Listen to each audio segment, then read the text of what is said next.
¿Cómo estamos el día de hoy? Bien, bendecidos, ¿verdad? Siempre estamos bendecidos.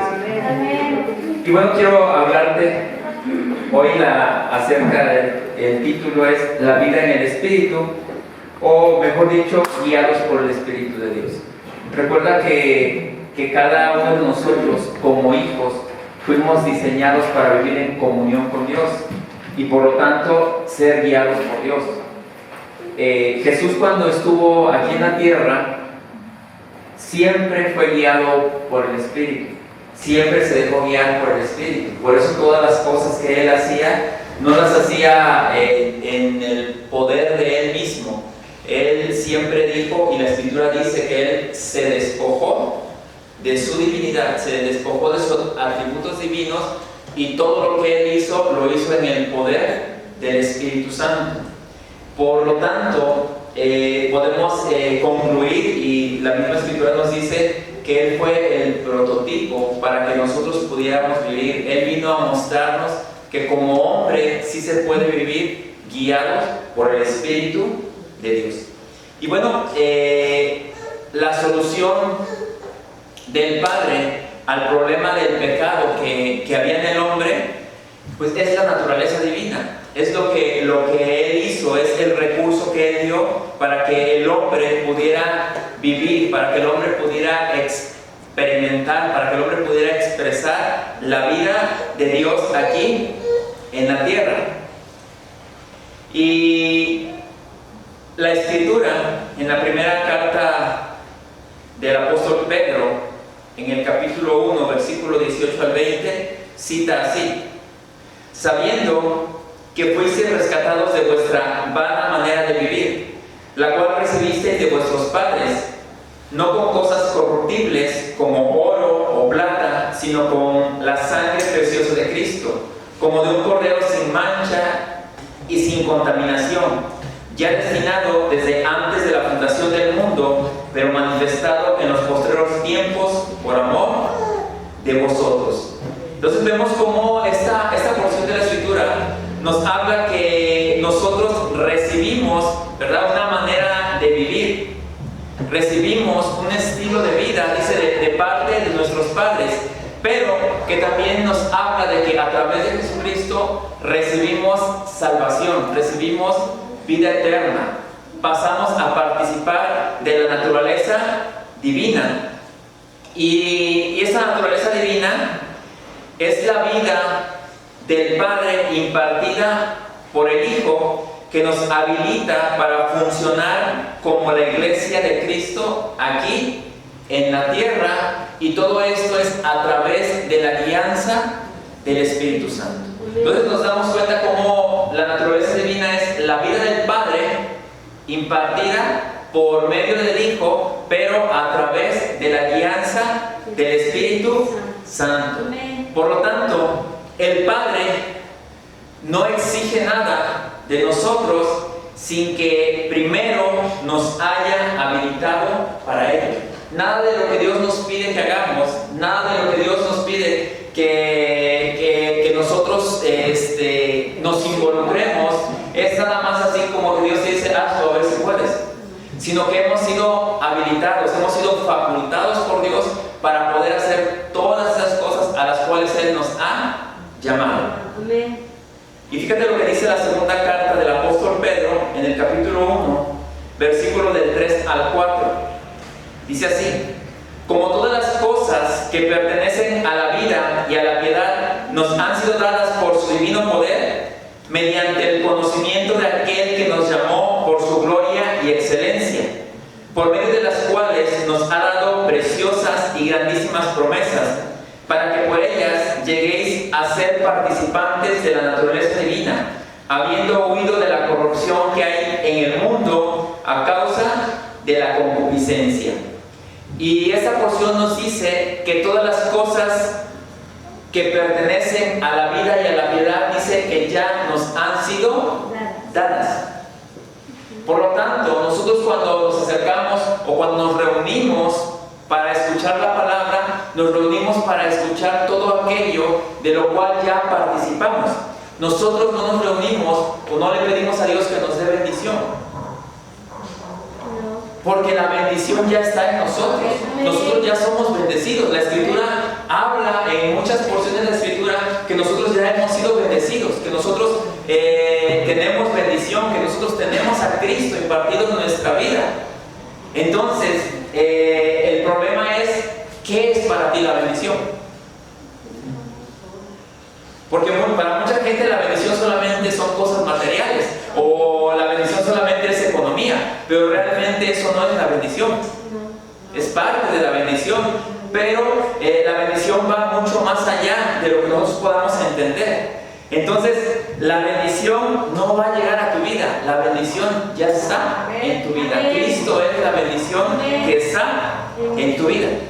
También esta porción de la Escritura dice que todo esto es por medio del conocimiento de Él.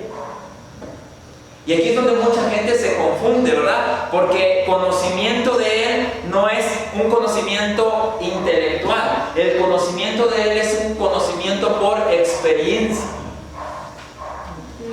Una cosa es saber del Jesús histórico, del Jesús que caminó aquí en la tierra, del Jesús que vino a cumplir una misión. Tener historia, tener conocimiento, saber que es el Hijo de Dios, saber que fue crucificado, saber todo lo que Él hizo, y otra cosa es conocerle por experiencia. Así es. Esta porción también nos dice que somos participantes de la naturaleza divina. Nosotros tenemos comunión con Él. ¿Cuál es nuestra participación con lo divino? Que el Espíritu de Dios ahora mora en el Espíritu del hombre.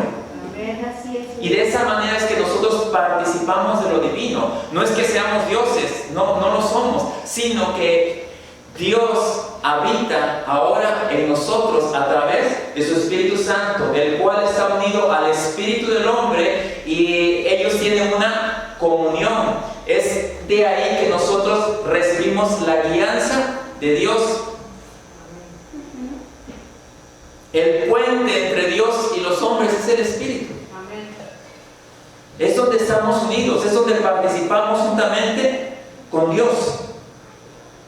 Por eso la Escritura en Juan 3:6 escucha lo que dice: el ser humano no puede reproducir, el ser humano solo puede reproducir la vida humana, pero la vida del Espíritu, la vida espiritual nace del Espíritu Santo. Entonces nosotros participamos de una vida espiritual, pero esta vida es impartida del Padre a través del Hijo, pero es por medio del Espíritu Santo que nosotros tenemos esa comunión con Dios.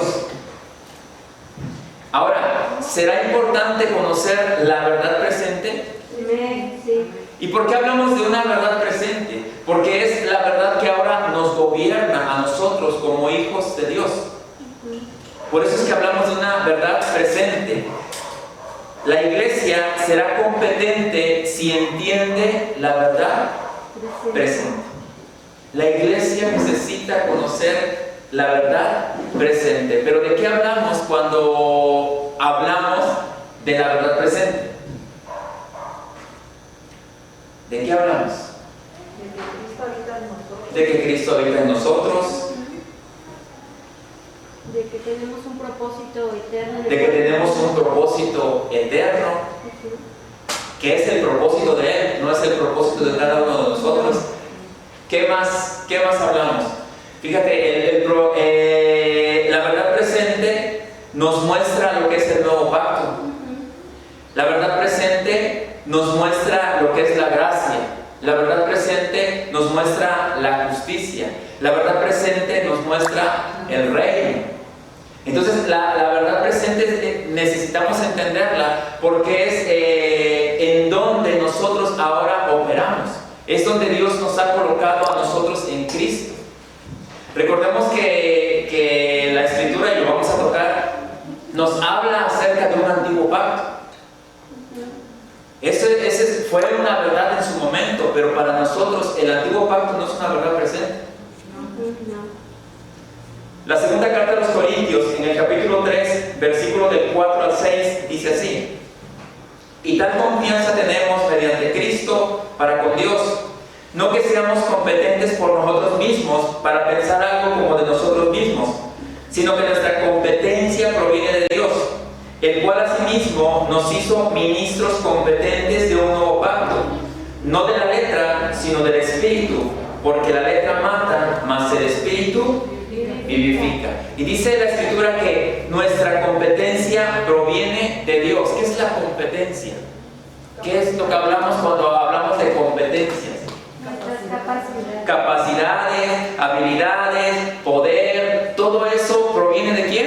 De Dios. De Dios. Y es algo que nosotros tenemos que entender. Todo aquello que nosotros tenemos, somos o podemos, es algo que hemos recibido de Dios.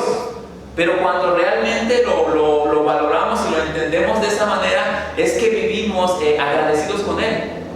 Y vivimos para darle gloria, para darle honor, para darle alabanza a Él. Amén. Y vemos cómo dice el sistema operativo usado en el antiguo pacto dejó de funcionar, que es la ley, que eran las obras. La manera en la que se operaba en el antiguo pacto era a través de obras. Todo tenía que ver con el esfuerzo del hombre, ¿verdad? Esforzarse para agradar a Dios. Vemos los sacrificios, era esforzarse para agradar a Dios, para llevarle el mejor cordero, para llevarle el mejor animal, para llevarle las mejores ofrendas. Todo era el esfuerzo del hombre, todo dependía del esfuerzo del hombre. Pero la misma Escritura dice que el hombre no podía alcanzar ese estándar.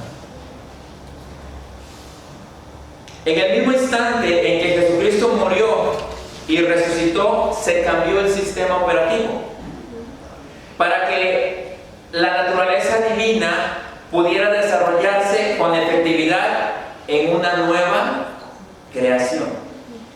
Recuerda que la Escritura dice que nosotros fuimos recreados de nuevo en Cristo.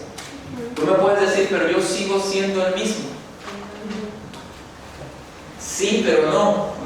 Sigues siendo el mismo en tu cuerpo, sigues siendo el mismo en tu alma, pero recordemos que la Escritura nos dice que espiritualmente estábamos muertos. Entonces, ¿dónde es donde experimentas una vida nueva? En el Espíritu, ¿verdad? El Espíritu del hombre, el hombre ahora participa de esa parte espiritual y se conecta con Dios a través del Espíritu. ¿Sí? ¿Hasta aquí vamos bien? Sí, amén. Pero actualmente existen dos sistemas que frenan y castran el avance del reino de los cielos. El primero es la religión, porque la religión nuevamente quiere llevar al hombre a hacer obras para alcanzar a Dios. Entonces la religión consiste en alcanzar a Dios a través de obras humanas, pero solamente existe una obra que nos liga a Dios. Solamente existe una obra que nos permite tener comunión con Dios. La Escritura en la carta a los Hebreos, en el capítulo 10, versículo del 12 al 23, dice así: pero Cristo, habiendo ofrecido una vez para siempre un solo sacrificio por los pecados, se ha sentado a la diestra de Dios, de ahí en adelante esperando hasta que sus enemigos sean puestos por estrado de sus pies. Porque con una sola ofrenda hizo perfectos para siempre a los santificados. Y nos atestigua lo mismo el Espíritu Santo, porque después de haber dicho: este es el pacto que haré con ellos, después de aquellos días, dice el Señor, pondré mis leyes en sus corazones y en sus mentes las escribiré, añade, y nunca más me acordaré de sus pecados y transgresiones, pues donde hay remisión de estos, no hay más ofrenda por el pecado. Así que, hermanos, teniendo libertad para entrar en el lugar santísimo por la sangre de Jesucristo, por el camino nuevo y vivo que Él nos abrió a través del velo, esto es, de su carne, y teniendo un gran sacerdote sobre la casa de Dios, acerquémonos con corazón sincero, en plena certidumbre de fe, purificados los corazones de mala conciencia y lavados los cuerpos con agua pura. Mantengámonos firmes sin fluctuar la profesión de nuestra esperanza, porque fiel es el que prometió. Y vemos cómo esta porción de la Escritura nos habla de todo lo que Él hizo en favor de nosotros. Pero también nos está diciendo que una sola ofrenda fue suficiente. No hay necesidad de más ofrendas. No hay necesidad de que se sigan haciendo más ofrendas. ¿Por qué? Porque dice que con una ofrenda hizo perfectos para siempre a los santificados. Era lo único que se necesitaba, una ofrenda perfecta. Y eso es algo que nosotros debemos de valorar. Si nosotros no lo valoramos y no lo entendemos, vamos a seguir tratando de hacer cosas para alcanzar a Dios. Pero Dios ya nos alcanzó a nosotros. Ahora lo que corresponde a nosotros es dejarnos guiar por la ley del Espíritu de vida. Eso es lo que corresponde a nosotros. A estas alturas, si nosotros realmente nos dejáramos gobernar por la ley del Espíritu de vida, habría una expresión, una manifestación gloriosa de Dios. Y eso es a lo que hemos sido llamados. No podemos seguirnos frenando. El otro sistema que detiene el avance del reino es el antiguo pacto o la ley. Yo sé que ustedes me pueden decir, pero pues nosotros ya sabemos que la ley ya no opera en nosotros. Pero desgraciadamente hay mucha gente que no ha entendido esta parte y está haciendo una mezcla de pactos, trayendo sombras o practicando sombras, no entendiendo que ahora en Cristo tenemos una realidad. La carta a los Romanos, en el capítulo 10, versículo del 4 al 9, dice así: porque el fin de la ley es Cristo, para justicia a todo aquel que cree. Porque la justicia que es por la ley de Moisés escribe así: el hombre que haga estas cosas vivirá por ellas. Pero la justicia que es por la fe dice así: no digas en tu corazón quién subirá al cielo.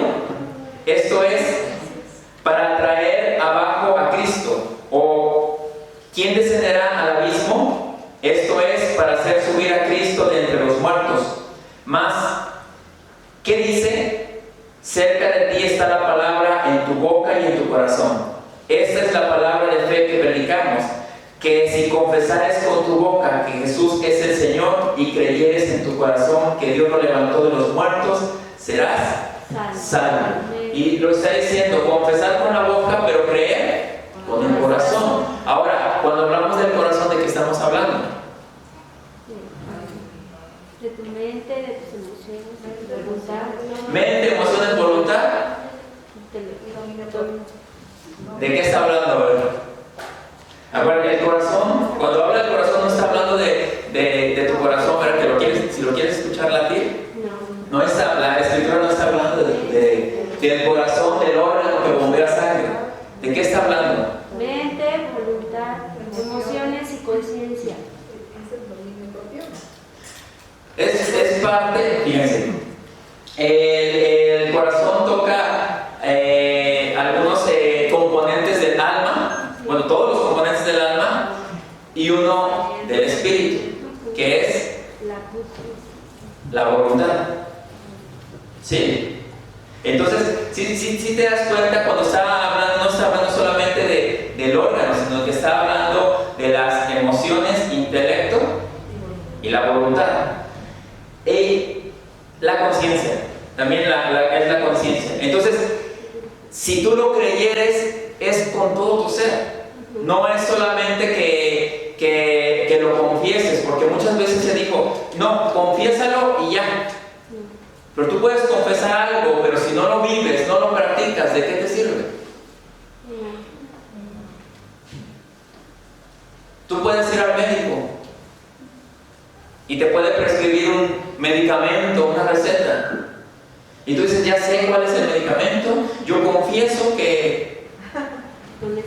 que con este medicamento voy a ser sano. Pero ni siquiera te tomas la molestia de ir a la farmacia, ni de comprarlo, ni de tomarlo.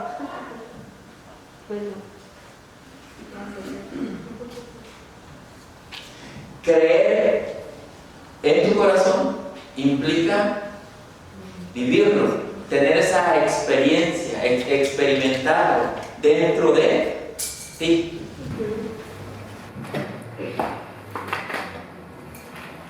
La naturaleza divina produce en la iglesia un crecimiento natural. Y es algo que tenemos que entender nuevamente. La naturaleza divina produce en la iglesia un crecimiento natural cuando la iglesia se deja gobernar. Cuando la iglesia pone todos lo necesario para que esa naturaleza se desarrolle.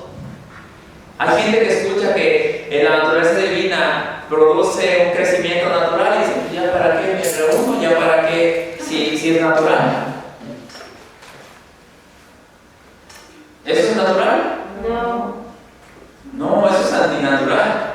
Porque se deben de dar las condiciones necesarias para que la naturaleza divina se desarrolle. Mínimo primero conocer la Escritura, entender la Escritura, vivir la Escritura, que todo se vaya dando todo para que nosotros nos dejemos gobernar por Dios. Y todo esto está basado en Cristo. Toda nuestra vida gira en torno a Él. Todo lo que hacemos. Y eso es algo que tenemos que entender. Si nosotros no lo entendemos, pues por ahí vamos a tener un problema.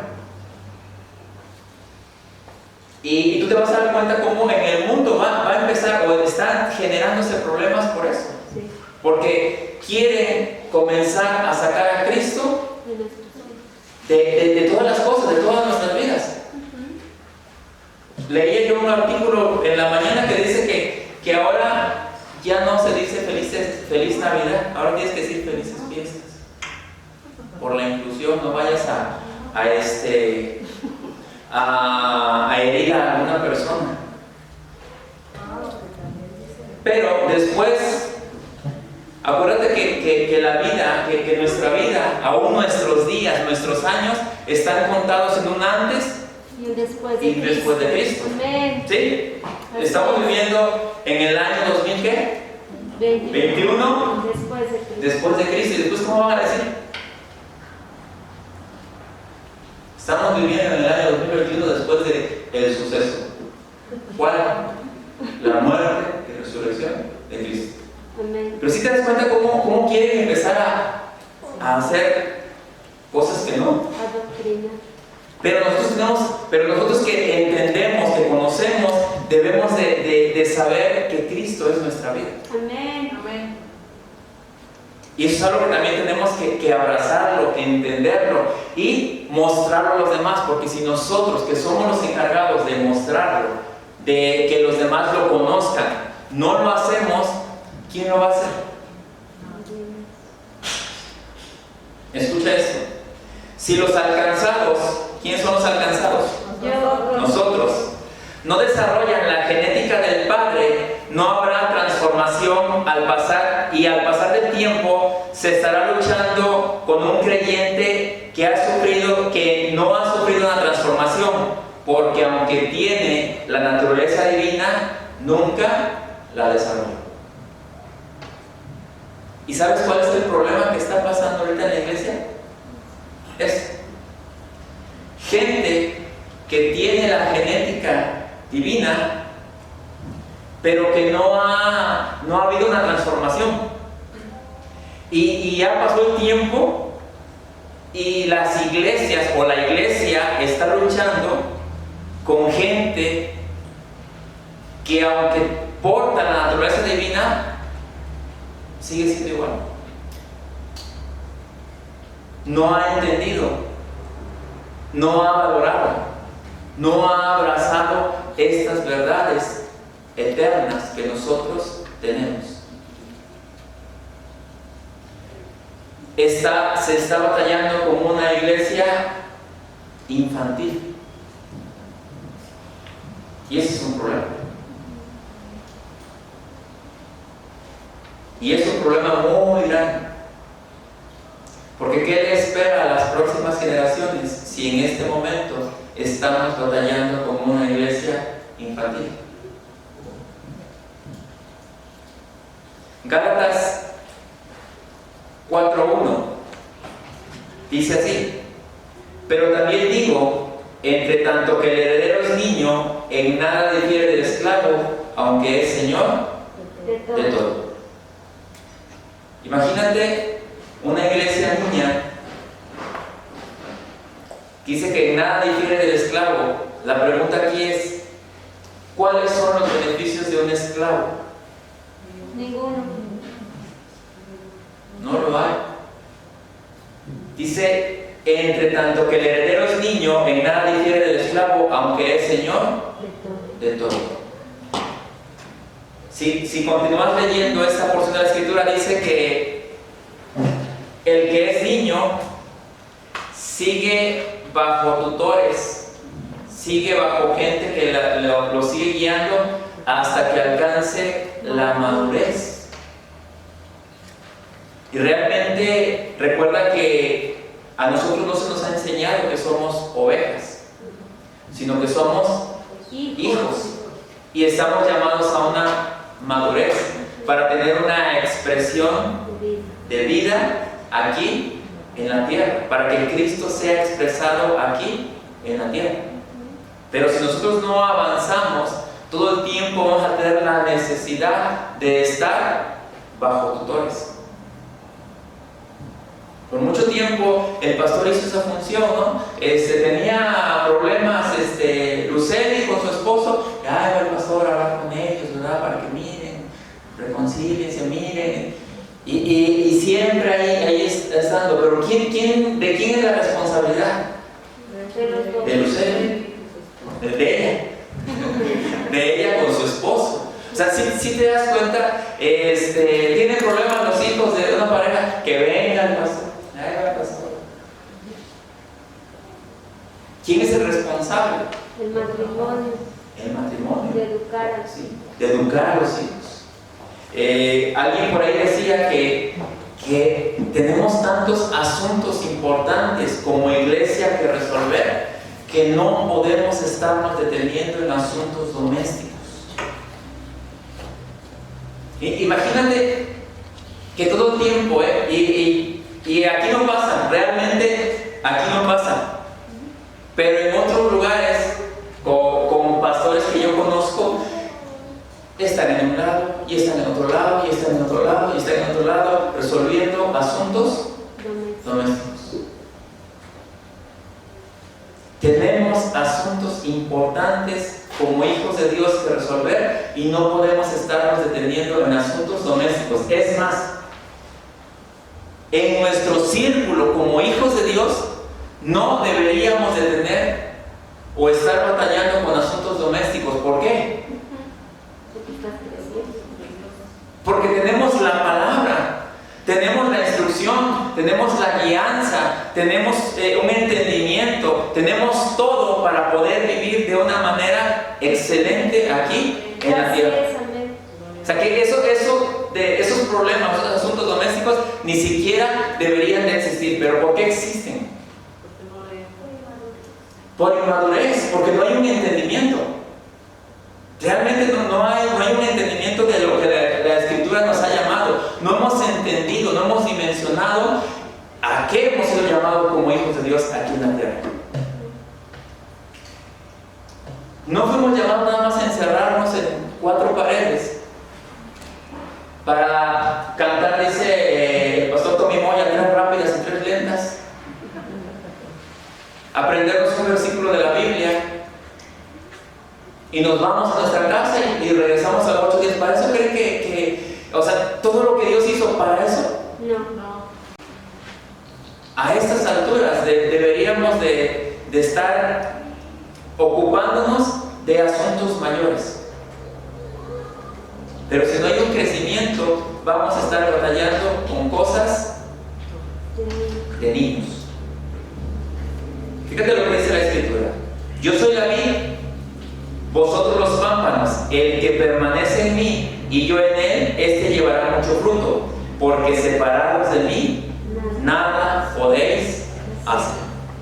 La clave aquí dice: el que permanece en mí, este llevará mucho fruto. Entonces la clave es permanecer en él, ser conscientes de él, ser conscientes de que él nos habita, ser conscientes de la guianza del Espíritu Santo, ser conscientes de que estamos aquí por causa de su propósito eterno, ser conscientes de que se nos ha asignado a una familia, a un lugar geográfico para cumplir su propósito eterno.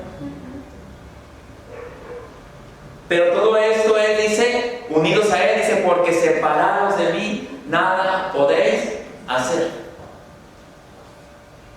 No es posible que como hijos de Dios se nos cierre el mundo. No se nos puede cerrar el mundo. Al contrario, como hijos de Dios tenemos la capacidad. Mira, como hijos de Dios tenemos ventajas muy por encima de cualquier persona. Así es. Debemos de echar mano de esa ventaja que nosotros tenemos, que es muy por encima de cualquier persona, porque nosotros tenemos la capacidad en Cristo de conocer la Escritura, de entender la Escritura, de entender los códigos que están dentro de la Escritura.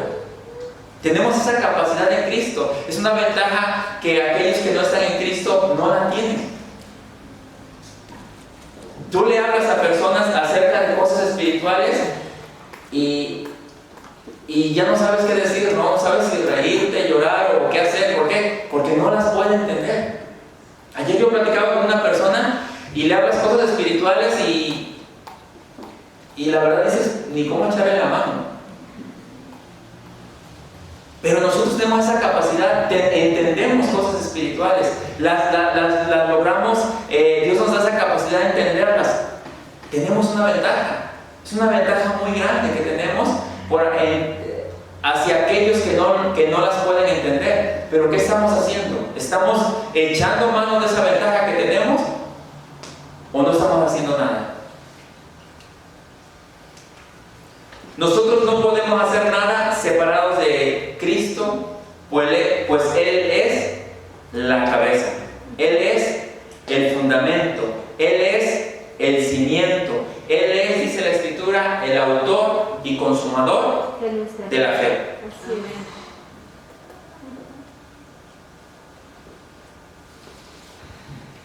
Y concluyo con esto: si a estas alturas alguno de nosotros que hemos nacido de nuevo quisiera vivir fuera del diseño divino, estaría haciéndolo en contra de su propia naturaleza.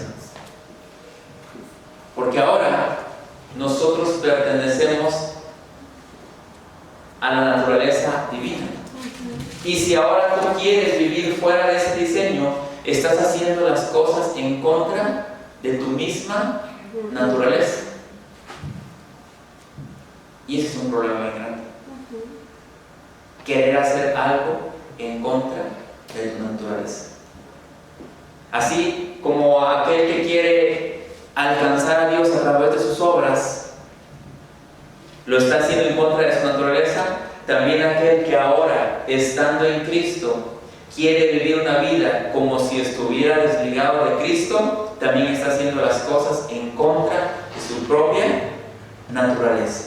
Es por eso que necesitamos dejarnos guiar por la ley del Espíritu de vida. La vida en el Espíritu, tal vez no la entendimos al principio, pero la vida en el Espíritu es ser guiados por el Espíritu de Dios, dejarnos guiar por el Espíritu de Dios, dejarnos gobernar por la ley del Espíritu de vida. No tiene nada de místico, nada de otro mundo, sino que es realmente algo a lo que nosotros hemos sido llamados y fuimos colocados en ese lugar por Cristo. Entonces necesitamos dejarnos guiar por Él.